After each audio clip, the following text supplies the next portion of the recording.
मी सचिन संतोष नाईक इयत्ता 6वी मध्ये शिकते. शाळेचे नाव राजकीय शाळा संतोषवाडी, तालुका पेठ, जिल्हा रायगड.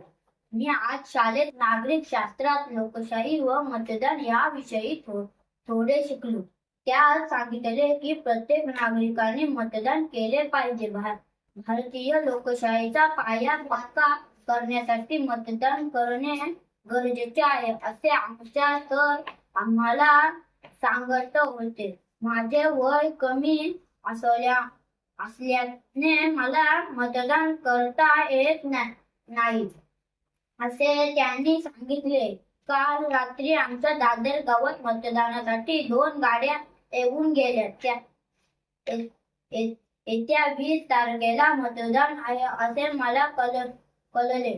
तुम्हाला मतदानाचा अधिकार आहे, तरी तुम्ही तुमच्या दादा, वहिनी, काका, काकी, मामा, मामी सर्वांनी मतदान करा बरं का.